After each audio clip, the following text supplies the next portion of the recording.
Hi everybody, welcome to my channel. Somebody commented on my video and said it was like an old video. She said, this person said, "Can you make a video on modesty?" Tell me why I had all these tabs up on my computer and I did not use it. So today is the day when I make that video on modesty. But we are going to look at all religion. So the first one up, let's look at Buddha. Let's look at Buddha. We're going to go on pick, and then we're going to share my screen, and that's it. Share screen, StreamYards, allow, and go right into Buddha. Like it, okay, this switch. Okay, so Buddhism. It says modesty is the quality of being unpretentious about one's virtue or achievement.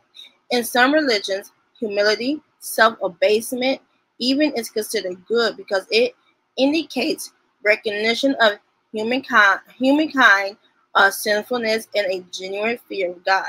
In Buddhism, to assert yourself above your actual work is pride, manual, while to deliberately undervalue oneself is a kind of reverse pride.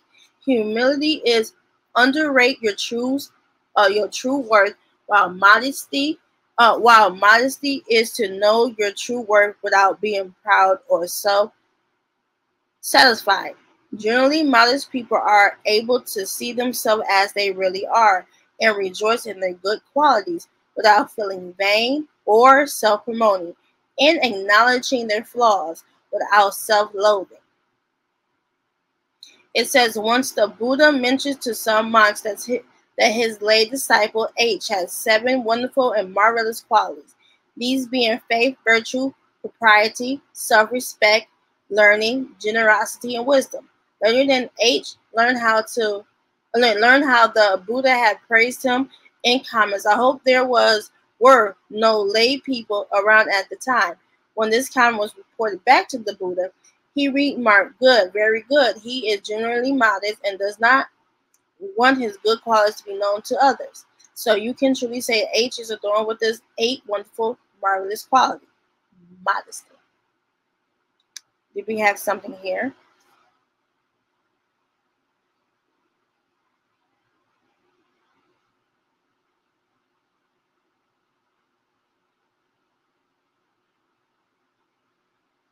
The Buddha is said to have, I'm going to highlight it.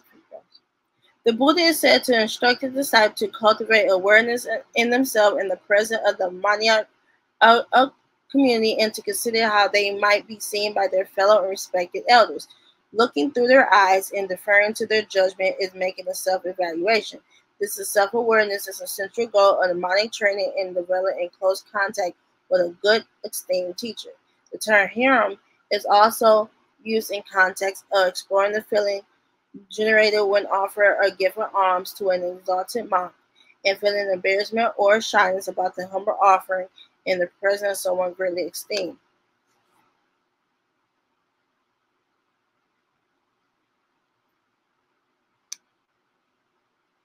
Now let's go. Okay, wait. Let's do this professional. Wait, we're going to stop screen. Now let's take a step to modesty in the Hindu culture.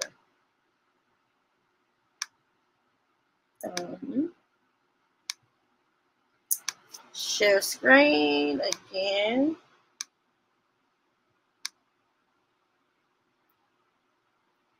Right here, Hindu, right here. And it says, modesty is one of the core values in Hindu tradition. Guarding against temptations that are believed to result from improper dress, particularly of women, is a major motivation for rendering modesty one of the highest value in this tradition. Modesty is the major way of limiting the sexual impulses that is perceived to deceive within their culture. Now, this law is, we see the time frame.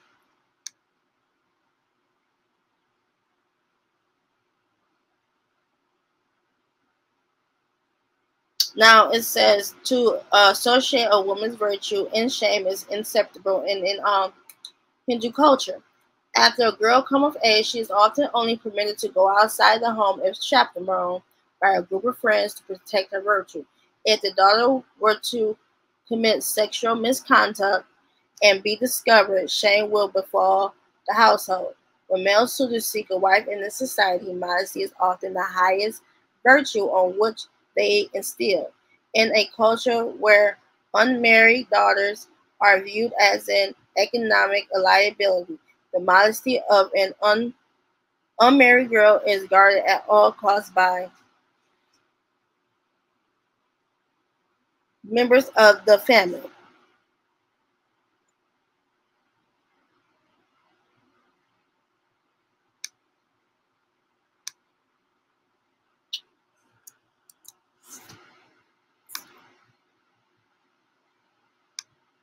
Now let's go to Islam. You ready? Let's go.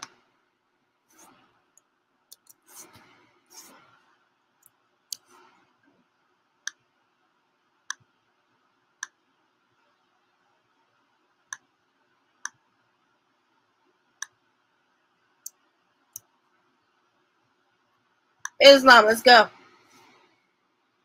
It says Islam is like in the name of God, the most gracious, the most merciful.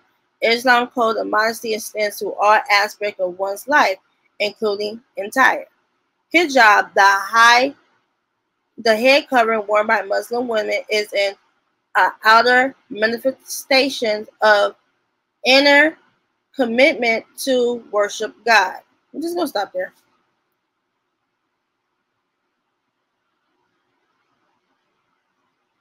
In the Quran, God said, and to say to the believing woman that should lower their glades and guard their modesty, that they should not display their beauty and ornaments except what must ordinarily appear thereof, that they should draw their veils over their bosom. Right?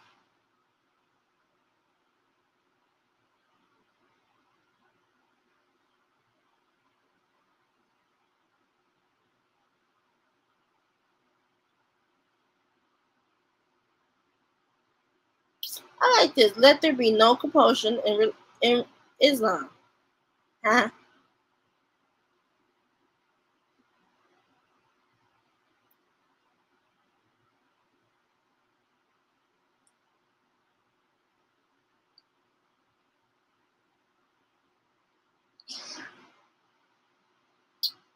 Mary, the mother of Jesus, to uncover her hair.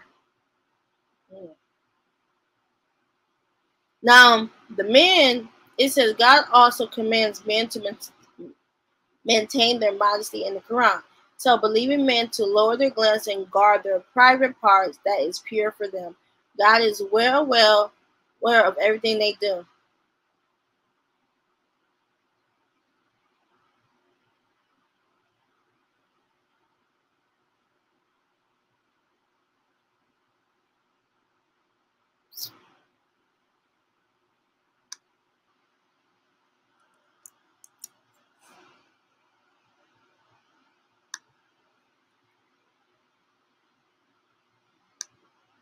And last but not least, let's give a hand for Christianity. Wait.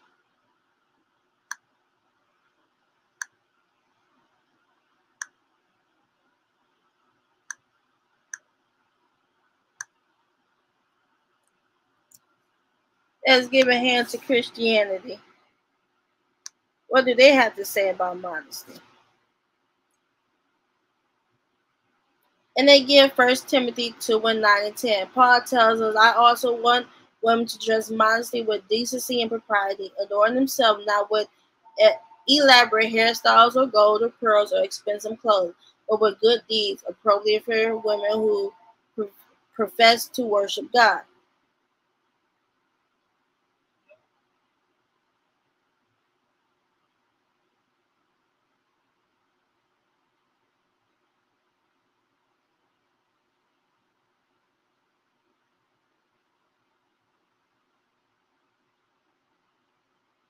And they talk about the heart matter and stuff like that, but they're not really biblical. Yada, yada, yada.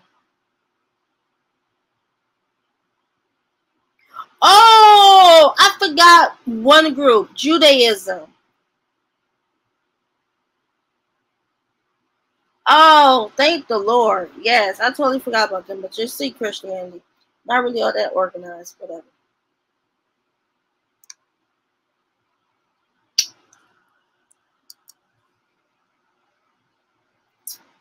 Okay. Oh, we had 2 slides, right? I didn't know that. So, oh, stop screenshot. Yes.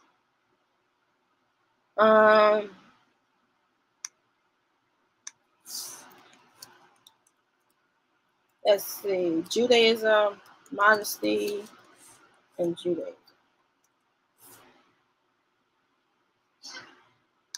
Now, Judaism is the most organized. I want to tell you that much. I want to tell you a little something. They are the most organized. That's okay. We are going to screen share right now. Y'all ready? This is the last one. Modesty, Judaism. Except, I hate it. T means modesty, simplicity, a touch of basefulness, and reserve. Okay? Then Isaiah 3:18.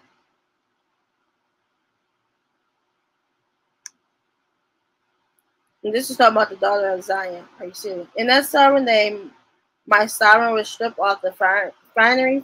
Many of the articles named in 18 cannot be a certainty of the anklet, the footnotes, and the crescents. Cause it blank glory. The Assyrians ruled that a harlot may not wear a veil to imply that she is on public exhibit. Code of this. And now the veil was introduced by Rebecca, Genesis 24:65, and said to the servant, "Who is that man walking the field towards us?" And the servant said, "That is my master." So she took her veil and covered herself. And then that's the reason why the unveiling of the bride by the groom, who blesses the bride with ancient words spoken of Rebecca. And I do want to, okay, I want y'all to, let's go to YouTube for a minute.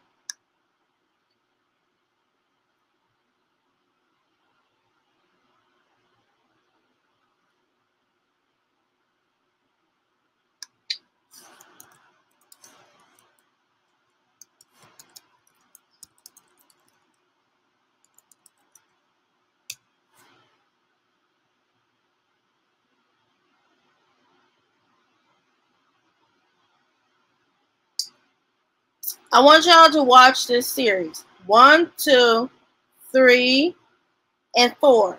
Great. It is very great. The ancient Hebrew wedding model. So let's go back. As the principles of T rejects all nudity, not only in public but also before family members at home. Thus, one must not pray or recite the Shema prayer while is one naked or standing in the presence of a naked person. The rejection of nudity recalls Adam and Eve, who, after commit the first sin, realized they were naked and intensively felt shame and hid. The same attitude reappears when Noah cursed Ham, who saw his father exposed. T also implied modesty in dress. Traditionally, covering parts of the body should not be exposed, although one can dress stylishly. Deuteronomy 5, let's click onto it. Now, Hebrew Israelites know this verse. A woman must not put on a man's apparel, nor shall a man wear women's clothing, for whoever does this thing is abhorrent to your God. Yeah. As this might be led to unnatural lust, lascivious thoughts, and fret and mingling between sexes. T means discreet habits, quiet speech, and an affectional, privately expressed and in fear of avoidance of grossness, boisterous laughter, and ravaging behavior, even loud ornaments. These right here, black woman, we have to be wary. So let's look up these words, what they truly mean. Let's become educated together. Oh, my dumbass.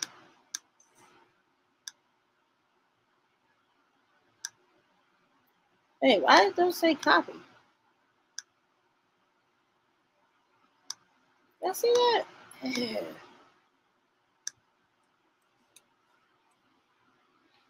You see this? Rowdy. That's us all day.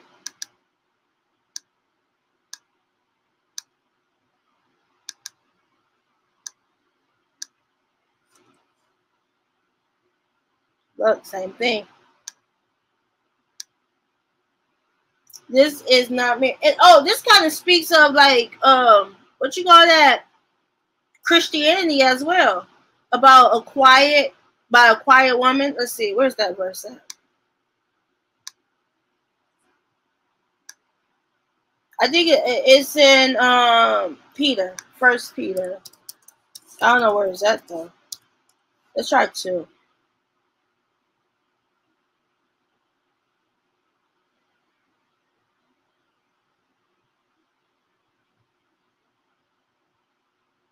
It was not in 2.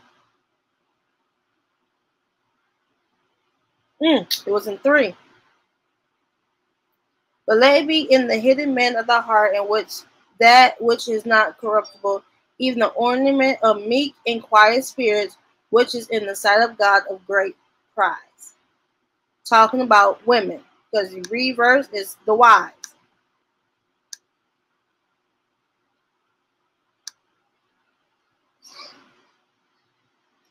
Now it says this concept of modesty does not reply to rejection of the body. On the contrary, the Jewish people are taught to respect the body. Hillel, an early rabbinical sage, does not bathe solely for hygienic purposes, but to care for the body, the most magnificent creation of God. Leviticus, right here. Let's go to here. I'm not reading all that. Just gonna scroll, screenshot, screenshot, screenshot, like that, to perform an act of kindness with his innkeeper in his house, like that.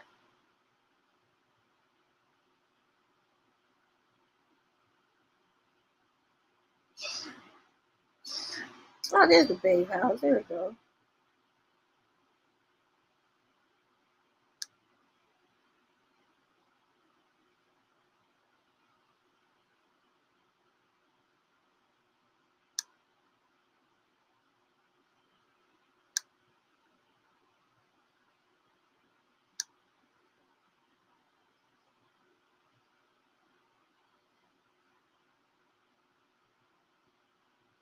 And I just want y'all to pick up this part right here. Vulgarity. Gotta work on that.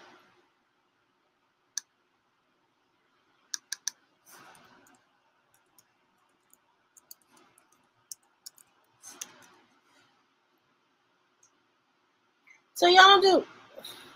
Lord have mercy. I thought do like you can type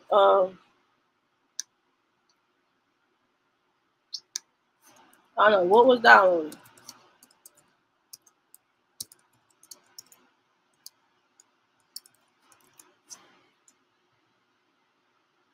Put away from the forward mouth and the perverse lips far from that's perfect. That's perfect. Vulgarity.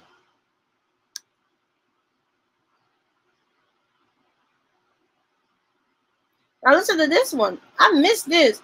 Babylonian Talmud has an interest comment on private as the relates a person and property. Privacy was required for women who did not launder in a brook because they have uncovered their legs. The Talmud rules that private property rights had to be violated to protect the person's privacy of persons. Look at this. Wow. Most organized. Go back to StreamYards. So if you have learned something new about modesty, make sure you like this video. And maybe like the next video or short, I can like talk about what you call it. I can talk about Deuteronomy 22:5 because there is a misconception in the Hebrew Israelites. So thank you for watching and have a blessed day.